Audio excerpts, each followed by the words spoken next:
La surface du globe terrestre est composée d'une douzaine de grands morceaux.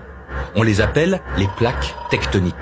Elles s'encastrent les unes dans les autres comme les pièces d'un puzzle et forment l'enveloppe superficielle de la Terre, épaisse de 100 km en moyenne. C'est la lithosphère. D'accord, mais quel est le rapport avec les séismes? Pour le comprendre, observons le mouvement des plaques les unes par rapport aux autres. Regarde, tout se passe dans les profondeurs de la Terre.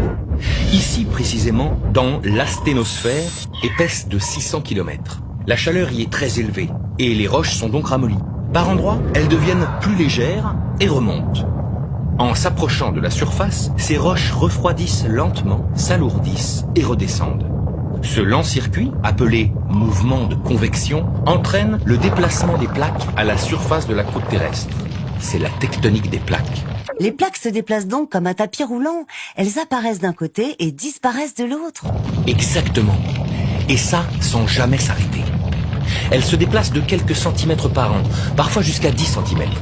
À certains endroits du globe, les plaques s'éloignent les unes des autres, comme ici. Ce sont des zones dites d'accrétion.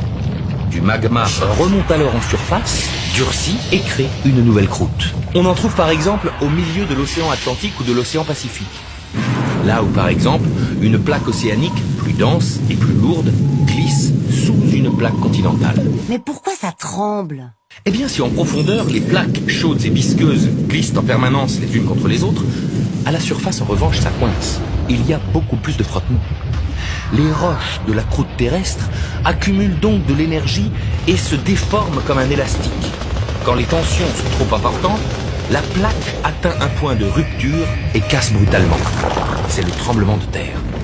Ce coulissage brusque entre deux plaques crée alors une faille qui peut se faire sur un plan vertical, une partie du sol se retrouve alors plus haute que l'autre, ou sur un plan horizontal, ce qu'on appelle un décrochement. Et parfois, les deux en même temps. Eh ben, y a plus qu'à espérer que ça n'arrive qu'en mer. Détrompe-toi.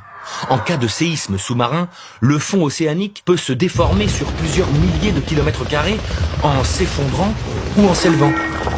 La masse d'eau située au-dessus se met alors en mouvement. Une série de vagues se crée et gagne en intensité au fur et à mesure qu'elles se rapprochent des côtes. Quand elles atteignent le continent, elles se transforment en tsunamis.